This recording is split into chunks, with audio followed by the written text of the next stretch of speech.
All right, starting with question number one. The definition of selling is to unselfishly persuade someone into buying your product. And selling is very important in the real world. Sales is really important in the real world because you're going to be in sales regardless of what job you have. You could be in whatever it is and you're going to be selling. It's the non-sales selling, which is part of question two, but it stems off into this question as well. And taking a job as a salesperson also allows you to really space out your time. You get to choose when you want to work. You get to choose like how much you make, basically, unless you're under commission. But most of the time, it's based off how much you sell. So that would be a reason why someone would want to be a salesman. So that's question one. All right, moving on to question two. Discuss the reasons that Daniel Pink gives for why selling has grown despite the argument that technology advances would kill selling. Now, this is where the non-sales selling is. So, Daniel Pink talks about how non-sales selling comes into play because everybody sells. Everybody's just trying to sell themselves like I do it every day. When you go in for an interview, you try to sell yourself to the person to get the job, and you try to get people to buy your product, and that comes, which goes into my next thing for this question, is entrepreneurship, elasticity, and EdMed, which are the three things that Daniel Pink says everybody sells in. Like entrepreneurship, people that own their companies, you have to be able to do everything. You have to be able to sell your product. Like it talks about that pickle brine company. So they have to do pretty much everything. Everybody does everything. And then for elasticity, that's what that means. It means doing everything. So they do everything, including selling. Like it talks about that computer company, and they have to sell everything, even though they don't have any salesmen. And they make a lot of revenue even without having any salesmen. And the last one is EdMed, which is education and like hospitals and stuff. So EdMed, so education, teachers are selling students on subjects and what they need to learn, and like you do every day in class, you tell us this is what we need to know. And then in like hospitals, you in the medical business, you have to sell people on what they need to take and how much they need to take. Like you need to take this, and that's why we have professionals, and they just tell us what the how much dosage of a certain product we need to take and what we need to do to heal ourselves, and they sell us on that.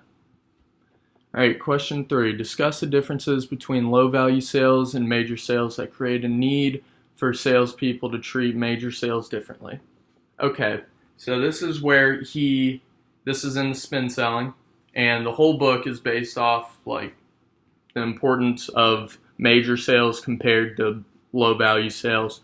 And in this, he shows, like with the spin questions, you have to approach them differently. Like for a long-term deal, which is the major deals, versus a short-term, which is the low-value deals. For a long-term deal, you need to acquire, like they are buying a relationship with you. And then for the low-value sales, they're not buying really a relationship. They're just trying to get the product. Like they could probably care less about you as a person. Like really, just honestly. Like he talks about in the book how someone came to sell him a projector, but he knew he needed a projector. He just wanted to get him out of there, so he just bought it. But if it's a big purchase, like he talks about making a massive software purchase or something like that, and he said he wasn't only buying that, but he's buying the relationship with that person, with that salesperson for the company. Okay, so question four, describe the spin technique, including labels and definitions of each category, how to use each question type, and how they help create a successful sales call. Okay, so the categories for the spin technique are situational questions, problem questions, implication questions, and need payoff questions. And what you do for these, the situation questions are what you start out with, and they ask, what is your situation? Like, how many cars do you sell? What kind of cars do you sell? And then problem questions are where you get into like, if they're, you try to dig for issues. So you would say something like, oh, okay, how are you selling these okay? Like, have anybody come in and ask for this certain type of car? You start getting into problems. And then once you hit with one of those problems, that's when you move to the implication questions. And then you talk about, let me see here, let me think of one. An implication question would be,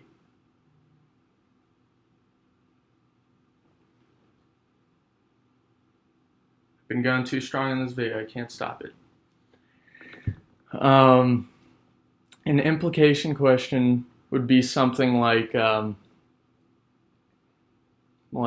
that must, it's okay, the Quincy rule. It's where like, this is the sad question, and need payoffs are the happy questions.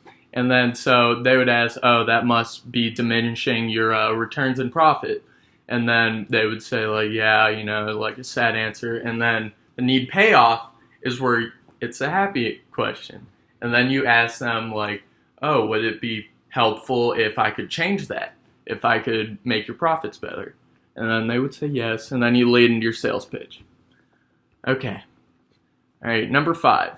Sell a paperclip to the camera using the FAB trial close technique.